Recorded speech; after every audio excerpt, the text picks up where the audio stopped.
Bismillahirrahmanirrahim. Assalamualaikum warahmatullahi wabarakatuh dan selamat petang semua. Pertama sekali saya ingin merakapkan ucapan penghargaan terima kasih pada 44 pembahas yang telah pun memberi cadangan-cadangan dan pihak kementerian mengambil maklum terhadap cadangan-cadangan yang baik yang dikemukakan untuk kita terus melaksanakan pelan tindakan bagi jangka masa pendek dan jangka masa panjang. Dalam pembentangan pada waktu pagi tadi saya telah bentangkan beberapa perancangan di peringkat kementerian yang melibatkan ada 7 jangka pendek yang melibatkan hampir 500 juta peruntukan, manakala jangka panjang melibatkan lebih pada 300 bilion yang akan kita selesaikan dalam tempoh rancangan Malaysia 50 tahun akan datang. Tuan Dipertua, saya dengan masa yang ada saya yakin saya tidak akan mampu menjawab semua, tetapi saya akan cuba semaksimal mungkin untuk menjelaskan jawapan tersebut. Yang berhormat Port Dickson, Kuantan, Bagan, Sempurna, Muar dan Penampang membangkitkan isu EIA, terutama isu EIA yang melibatkan pembalakan. Untuk makluman Dewan Yang Mulia, Akta Kualiti Alam Sekeliling 1974 atau AKAS 1974 memperincikan apa-apa projek yang tertakluk kepada keperluan penyediaan laporan EIA menerusi Perintah EIA 2015 di bawah Akta Kualiti Alam Sekeliling 1974.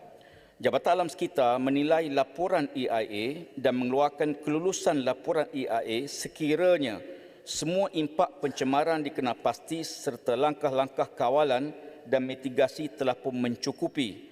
Kelulusan EIA dibuat melalui jawatankuasa penilaian teknikal EIA yang terdiri pada pelbagai agensi di peringkat persekutuan dan negeri serta pakar-pakar alam sekitar. Perlu dijelaskan bahawa JAS, Jabatan Alam Sekitar, tidak meluluskan projek pembalakan. Dari segi kelulusan projek, perkara ini perlu merujuk kepada pihak berkuasa yang melulus, yang berkaitan di bawah peringkat negeri. Dia semua laporan EIA, jadual kedua yang akan dinilai dan diluluskan boleh diakses melalui laman web JAS dan tempat-tempat tertentu untuk pameran awam. Manakala bagi jadual 1, laporan tersebut boleh diakses dengan merujuk kepada Jabatan Alam Sekitar negeri yang berkenaan. Berhubung dengan aktiviti pembalakan di kawasan Telemong yang melibatkan EIA, suka saya jelaskan bahawa pihak kementerian menerima 2 permohonan tentang EIA di kawasan tersebut tetapi tidak melibatkan kawasan pembalakan. Kelulusan EIA melalui jawatankuasa yang terdiri pada pelbagai agensi di peringkat persekutuan dan negeri serta pakar-pakar di mana kelulusan tersebut melibatkan 2 projek. Yang pertama di kawasan hutan simpang kekal Lentang iaitu projek pembinaan transmission line oleh Tenaga Nasional Berhad diluluskan pada 12 Oktober 2017. Yang kedua, pembangunan pusat komersial dan perumahan seluas 61.65 ekar di Mukim Bentong, Pahang yang telah diluluskan pada 27 Ogos tahun 2020. Itu saja kelulusan yang ada di kawasan yang dibangkitkan. Selain pada itu, kita tidak menerima sebarang permohonan untuk EIA. Dan suka saya jelaskan bahawa bukan semua projek perlu kelulusan EIA. Ya, kawasan-kawasan yang bukan sensitif alam sekitar, kawasan-kawasan lebih kurang pada 50 hektar dan kawasan-kawasan yang tidak digazetkan oleh kerajaan negeri dalam map Malaysia, dia tidak termasuk dalam syarat-syarat EIA. Saya cukup maklumkan bahawa perkara dibangkit oleh Yang Berhormat Port Dickson tentang cadangan untuk membina Jelasan. Saya ada bangkitkan mengenai kampung Telemong ini, di mana satu di antara sebab banyak orang mati hari itu adalah kerana pembalakan yang terlampau yang terus datang dengan sungai itu. Dan sekarang, semalam bila saya pergi pun, saya nampak ratusan balak di sana. Semua sekarang ditulis nombor untuk dijual. Saya difahamkan lebih kurang 5,000 tan balak yang telah di harvest di sana dan banyaknya adalah tanpa kebenaran. Adakah Yang Berhormat setuju dengan saya dan apakah pendirian kementerian untuk supaya perkara macam ini tidak berlaku dan adakah pembalakan di sana akan diberhentikan? Maksud saya jelaskan bahawa kelulusan pembalakan bukan di bawah bidang kuasa kementerian dan dia bukan hak di bawah kerajaan negeri dan saya fikir perkara ini perlu dirujuk kepada pihak yang berkenaan. Untuk makluman, saya tahu Yang Berhormat, kerajaan yang sebab sama. tu saya tak boleh jawab Kerajaan yang sama. sebab tu saya tak boleh jawab Federal bagi dan pihak state. kerajaan. Saya tak boleh jawab bagi pihak Itu yang macam elak perkara inilah kan. Saya Ini setuju. senang saja. Yang berhormat boleh Terima kasih. jawab. Ada apa-apa tindakan atau pendirian diberi atau advice bagi sama mereka? Tak tahu. Saya tegaskan bahawa bidang kuasa kelulusan bukan terletak bawah bidang kuasa kementerian Kita semua tahu, Yang Berhormat. Kita semua tahu. Tak perlu Yang Berhormat Menteri. dan saya nak jelaskan bahawa saya tak boleh menjawab bagi pihak orang lain. Itulah Dan kita harus faham bahawa walaupun saya setuju, saya bila peribadi, kita bangkitkan perkara macam ini, Yang Berhormat patut tanya kepada kerajaan negeri dan boleh jawab. Itulah tugas seorang menteri. Bukan mari terima kasih lah, terima kasih. kita tahu. Saya ingat kita kena faham bidang kuasa masing-masing lah. Ya. Teruskan. Baik, soal yang dicadangkan tentang pembinaan untuk membina simpanan air bagi kegunaan semasa kemarau ia dibangkitkan oleh Yang Berhormat Paul Dickson, walaupun tak ada di sini. Saya nak sebut bahawa cadangan ini telah pun menjadi dasar semasa kerajaan untuk memperbanyakkan pembinaan taps takungan air pinggiran sungai bagi tujuan membekalkan sumber air yang mencukupi semasa musim kemarau. Sebagai contoh, tap Sungai Labu dan tap Mengkuang telah siap dibina dan mampu menyimpan air masing-masing sebanyak 9 juta meter padu dan 74 juta meter padu. Selain daripada itu, beberapa lagi cadangan tap akan dilaksanakan seperti tap Johor, tap Jernih dan tap Tasik Biru di Melaka dan tap Rasau di Selangor dan juga beberapa perancangan lain. Sila Kota Raja. Tadi dalam ucapan Menteri dah sebut iaitu Kedutaan Belanda menghubungi. Apakah pihak kementerian ada perkara yang serius untuk nak berhubung dengan kerajaan Belanda, terutama Belanda ini ialah negeri yang bandarnya banyakkan di bawah paras laut, supaya kita panggil mereka datang atau kita pergi mengkaji teknologi dan Menteri Keuangan pun ada, kita buat satu projek jangka panjang untuk mengatasi terutama kawasan yang di bawah paras laut seperti di Seri Muda. Kajian serius bersama Belanda. Kalau ini nak dibuat, kita boleh terima sebab dia adalah satu usaha yang baik. Terima kasih, Kota Raja. Terima kasih. Saya nak maklumkan sebagaimana pagi tadi bahawa kita telah menerima kunjungan daripada Duta Belanda untuk mengadakan perbincangan. Walaupun suka saya maklum bahawa Belanda telah meletakkan sasaran ARI dia 1000 tahun. Ya, 1000 tahun ARI. Dan kita letakkan sasaran untuk 200 tahun. Sekarang 100 tahun. Kita naik sekali ganda lagi. Itu pun menelan belanja hampir 400 bilion. Dan kita harus ingat bahawa walaupun pengalaman Belanda itu saya fikir boleh ada perkara yang kita boleh berkongsi sebagaimana dibangkitkan tadi, kawasan-kawasan yang rendah yang mungkin kita boleh tengok. Dan perbincangan akan diteruskan dengan pihak Kedutaan Belanda. Terima kasih. Yang Berhormat, Kuantan, Sik dan Pengerang membangkitkan isu amaran dan siren sewaktu berlakunya banjir. Dalam pentangan pagi tadi saya telah jelaskan bahawa KASA akan naik taraf 516 siren di stesen hidrologi JPS yang sedia ada dengan penambahbaikan kepada sistem siren tersebut, khususnya untuk mengelak kekeliruan, terutama bila siren itu sebahagiannya di waktu berlakunya insiden banjir yang serius dan keadaan kecamuk. Kadang-kadang semua benda berbunyi, kenderaan juga berbunyi, sistem bank juga berbunyi dan sebagainya. Yang menyebabkan fokus kepada apa sebenarnya siren kita perlu ditingkatkan. Satu, dari segi mood dia, yang kedua dari segi kadar. Ya. Dan ini telah pun saya jelaskan bahawa kita akan belanja bagi menaik taraf ini sebanyak 516 siren sebanyak 121.3 juta dengan peruntukan yang telah saya nyatakan tadi. Program ramalan awal banjir Selangor yang melibatkan lembangan Sungai Bernam, Sungai Selangor, Sungai Kelang, Sungai Buloh dan Sungai Langat untuk fasa 2 dalam perancangan dan dijangka siap pada tahun 2024, manakala fasa 1 telah pun siap kita laksanakan. JPM punya siren amaran banjir ditempatkan di kawasan berisiko banjir. Namun pelaksanaan drill banjir memerlukan kerjasama dengan pelbagai agensi, termasuklah pasukan penyelamat, kerajaan negeri dan pihak berkuasa tempatan. Untuk makluman Dewan Yang Mulia. Ya, Yang Berhormat Menteri, boleh saya tanya tentang sistem amaran awal itu?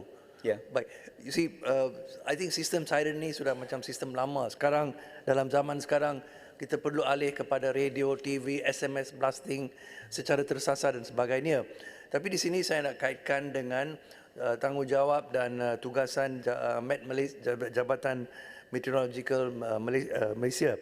Di sini saya nampak hujan lebat dah mula 16 hari Khamis 16 Disember tapi tidak berterusan. Jumaat sudah berterusan dan banjir berlaku, kebanyakan banjir berlaku hari Sabtu. Tetapi warning, amaran yang diberikan hanya pada Jumaat, tak ada amaran langsung. Berdasarkan maklumat daripada dalam konteks Selangor lah, saya tak sebut tentang negeri lain. Dan pada 18 Disember, ini yang sangat pelik, sampai 12 tengah hari, Met Malaysia keluarkan amaran hujan berterusan, bracket waspada saja. Kita ada 3 tahap, waspada, buruk dan akhirnya bahaya. Dan yang pelik sekarang, untuk 18 itu, Sabtu, 2 jam lepas itu, terus dia lompatkan kepada tahap bahaya, amaran hujan berterusan bahaya. Jadi inilah menunjukkan Met Malaysia ini memang macam gagal dalam hal ni. Banjir berlainan kita boleh ramalkan ke dalam sains dan teknologi sekarang. Banyak negara meramalkan 2-3 hari depan bahawa berapa hujan akan turun, dan dengan GPS kita memantau tahap di sungai dengan rapi dan kita tahu bahaya akan turun mungkin dalam 12 jam atau 1 hari. Dan kalau kita dapat bagi amaran itu kepada penduduk dan mereka boleh selamatkan harta mereka, mereka boleh alih kereta mereka, mereka boleh keluarkan barang mahal daripada rumah, dan yang penting sekali kita selamatkan nyawa sebab warga mas, kanak-kanak, bayi semua boleh diselamatkan. Jadi di sini saya nak cadangkan, saya akan habis, kepada Yang Berhormat Menteri, kita kena kaji apakah perlu oleh Jabatan Met Malaysia bagi peruntukan lebih besar, teknologi lebih canggih, sebab dan kita kena tumpu untuk masa depan pada sistem amaran awal yang meramalkan apa yang akan berlaku bila hujan lebat dan bersama dengan GPS memantau tahap sungai. Boleh saya dapat pandangan? Okey, terima kasih. Menteri, soalan susulan juga. Sama. Okey. Masih Speaker. Daripada maklumat yang sedia ada, Menteri, KASAH telah mengetahui bahawa kemungkinan besar satu gelombang hujan yang besar akan datang menerusi Pahang ke Selangor dan sebagainya pada Disember 12. Tetapi amaran awal ataupun early warning tidak diberikan sehingga 18 hari bulan Disember, iaitu selepas banjir berlaku. So ini menunjukkan bahawa 6 hari telah lalu dan KASAH tidak membuat apa-apa persediaan untuk memberi amaran kepada orang ramai bahawa satu banjir besar-besaran dan juga taburan hujan yang begitu besar akan berlaku. 700 mm. Soalan di sini ialah, adakah kerajaan di sini pihak KASAH negligent dan tidak bertanggungjawab? Itu soal dia. Sebab Okey, terima kasih. KASAH sudah tahu, Disember 12 sudah tahu. Okey. Saya nak jelaskan bahawa Met Malaysia telah pun mengeluarkan amaran hujan berterusan bermula 11 Disember 2021. Dan ini melibatkan beberapa negeri, termasuk negeri Pantai Timur, dan dikemas kini pada 11 hingga 19 Disember 2021. Untuk makluman, pada 17 Disember pada pukul 3.45 petang, amaran hujan berterusan dikemas kini dengan tambahan kawasan berpotensi terkesan di Selangor. Apabila intensiti sistem cuaca tersebut kembali menguat, Met Malaysia telah naik taraf amaran hujan berterusan di peringkat waspada kepada amaran hujan lebat berterusan di peringkat bahaya pada 17 Disember 2021, 3.45 petang. Dan sehubungan dengan itu, kita naik taraf, naik kepada kod daripada kuning ke kod merah bagi negeri Selangor oleh Persekutuan Kuala Lumpur pada 2 petang. Dan oleh kerana itu, saya nak nafikan bahawa tidak ada amaran awal, walaupun saya bersetuju dengan pandangan bahawa kita perlu menaik taraf, menyebarluaskan maklumat dan sebagainya. Saya akui bahawa ada perkara yang mungkin kita boleh tambah baik kepada sistem kita yang ada. Ya. Poin saya, Berhormat Menteri, ialah macam kita setuju, 2 petang hari Sabtu 18 hari bulan ialah tarikh di mana amaran bahaya dikeluarkan. Tapi banjir sudah berlaku di kawasan saya, Kampung Kubu Gajah, Kampung Sungai Pelong, Merbau Sempak, semua dah banjir dah berlaku. Itu sangat terlewat. Sepatutnya Met Malaysia mesti ada kemahiran untuk meramalkan. Kita kena bagi amaran awal. Awal maksudnya sebelum banjir berlaku dan bukan bila banjir berlaku. Terima kasih. Nafian pun tak masuk akal lah Menteri, sebab amaran awal itu bermaksud as soon as the ministry knows, you should already inform and keep the people prepared, sediakan orang ramai. Tapi mengambil 5 hari, kalau 17 hari bulan pun 5 hari. Ya, amaran itu ada 2 tahap. Satu amaran kuning, satu lagi amaran tahap merah. Untuk makluman ya, kita Met Malaysia kita bersama kolaborasi dengan beberapa agensi, termasuklah Joint Typhoon Warning Center di Hawaii, di mana sistem cuaca tekanan rendah mencapai tahap lekukan tropika pada 2 pagi 17 Disember 2021. Dan susulan itu, Met Malaysia telah pun naik taraf amaran hujan lebat berterusan di peringkat buruk kepada bahaya. Dengan arti kata lain, kalau 17 kita beri keluar amaran, sebenarnya kita boleh bersedia. Ya, sebab perkara itu berlaku pada 18 hari bulan. Dan sebelum itu, amaran tahap kuning telah pun dikeluar lebih awal daripada itu. Ya, tapi walaupun saya akui bahawa inilah maklumat data yang ada. Dan 16 kali amaran dikeluarkan supaya masing-masing berwaspada dengan kemungkinan berlakunya hujan lebat yang berterusan. Saya ada masa 3 minit, kalau boleh ringkaskan sikit. Tan Sri Speaker. Terima kasih Yang Mohon Menteri. Yang Mohon Menteri, yang kita terima maklumat dalam satu mesyuarat, amaran awal itu tidak termasuk Selangor. Hanya amaran yang kedua yang masuk Selangor, tapi mungkin Yang Mohon Menteri boleh semak perkara itulah. Tapi soal yang saya hendak tanya dalam 3 minit yang ada lagi, Yang Mohon Menteri, berkaitan dengan projek penaik tarafkan di kawasan Seri Sedang, masalah banjir yang saya bangkitkan dalam ucapan saya. Kita lihat bahawa wang sebanyak 300 juta diketepikan, tetapi tidak ada sebarang tindakan diambil sehingga sekarang. Saya dimaklumkan ada masalah dengan UPM, di mana di situlah perlu mereka ini letakkan kolam takungan. Jadi saya minta penjelasan daripada Yang Mohon Menteri, kerana ini perkara yang cukup besar di kawasan saya. Saya minta bantuan. Apakah sebenarnya masalah dia, dan bolehkah kerajaan cuba untuk kita mempercepatkan proses ini, kerana kita tahu dalam masa bulan-bulan yang akan datang ini mungkin berlaku masalah banjir again. Sekali lagi terima kasih Yang Mohon Menteri. Terima kasih. Perkara ini saya akan rujuk balik dan saya akan jawab secara bertulis secara spesifik tentang baik, terima kasih. Saya ingin meneruskan bahawa perkara dibangkitkan oleh Yang Berhormat tentang pelisahan jangka panjang YB Puchong, YB Jerai, Port Dickson, Putrajaya, Beaufort, Kuala Krai, YB Muar, YB Kota Raja dan YB Sabak Bernam. Untuk makluman, selain daripada apa yang telah saya sebutkan dalam pembentangan tadi, kita juga telah melakukan pembinaan struktur sabur yang merupakan pendekatan inovatif dalam menangani isu banjir akibat kepala air. Keadaan ini terbukti berkesan dan digunakan secara meluas di Jepun, malah turut digunakan di beberapa buah negara ASEAN seperti Indonesia dan Filipina. Dalam konteks Malaysia, pembinaan struktur sabur akan diperluaskan ke tempat-tempat lain sebagai mekanisme menangani isu banjir. Soal rancangan tempatan banjir Sungai Kuyuh telah pun diluluskan untuk sebagaimana dibangkitkan oleh Yang Berhormat.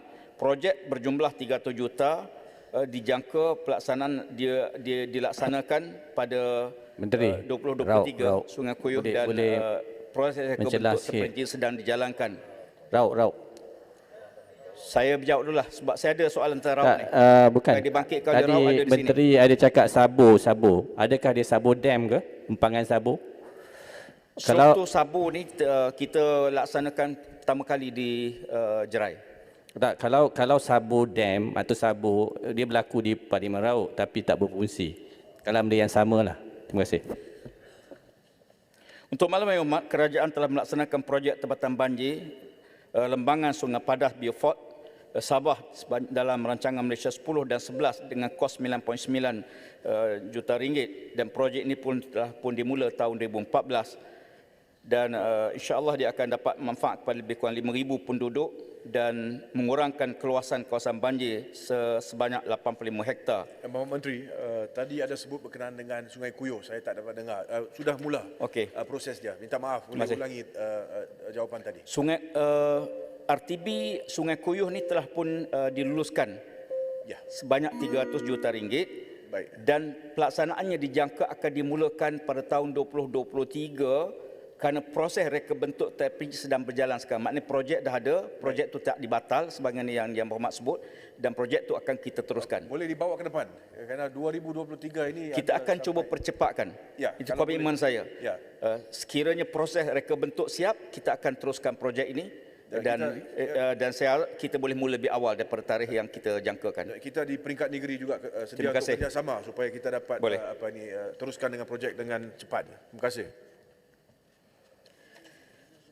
Batan Lopa, Jerlun, Kuantan dan Muam bangkitkan soal pengurusan perubahan iklim. Kasar menyambut baik cadangan daripada Yang Berhormat berkenaan dengan cadangan-cadangan pemantapan pengurusan perubahan iklim negara bagi menangani perubahan iklim merupakan keutamaan kerajaan pada masa kini. Untuk makluman Yang Berhormat, Kementerian telah pun menyiapkan kerangka Undang-Undang Perubahan Iklim pada Disember 2021. Dan kerangka tersebut akan menjadi asas kepada pembangunan rang Undang-Undang Perubahan Iklim negara. Antara kandungan rang Undang-Undang Perubahan Iklim ialah tadbir urus yang mengandungi peruntukan mengenai kerangka institusi mengenai tadbir urus perubahan iklim negara, peranan dan fungsi entiti khususnya yang bertanggungjawab dan sebuah jawatankuasa perubahan iklim akan dibentuk bagi memastikan bahawa adaptasi perubahan iklim dapat kita laksanakan bagi mengurangkan impak banjir dan sebagainya. Yang kedua, mitigasi perubahan iklim dan mekanisme pematuhan kepada peraturan dan undang-undang yang kita bina. Dan kita harapkan ini dia akan banyak membantu negara, ya, sebab kita perlukan Akta Adaptasi Perubahan Iklim ni dan Akta Perubahan Iklim untuk mengawal cuaca pada masa hadapan. Tuan Ketua, saya fikir Tuan Ketua, saya masih banyak lagi soalan yang dibangkitkan dan Menteri, saya sebelum habis, saya ada akan satu jawab soalan. secara bertulis komitmen saya dalam masa 5 hari bekerja. Kita akan hantar jawapan kepada semua. Menteri, satu soalan saja. Satu ramalan mengatakan bahawa daerah Klang di Selangor akan tenggelam dalam 10 tahun lagi. Ini adalah satu ramalan yang begitu serius dan saya minta pandangan Yang Berhormat Menteri, apakah kementerian boleh buat untuk menukar drainage and irrigation di Klang supaya kita boleh gunakan Klang itu untuk lebih 1 dekad lagi ke atau 3 dekad lagi. Sebab 10 tahun itu satu ramalan yang begitu tidak begitu bagus. Masih. InsyaAllah YB, kawasan YB masih ada. Boleh bertanding lagi lah. Yang tidak akan saya nak sebut bahawa sebenarnya Anding dengan tenggelam tak boleh. saya nak bangkitkan bahawa sebenarnya isu ni sekiranya dunia tidak mengambil sebarang langkah ke arah mengekalkan kepanasan global 0.4 darjah Celsius menjelang tahun 2050.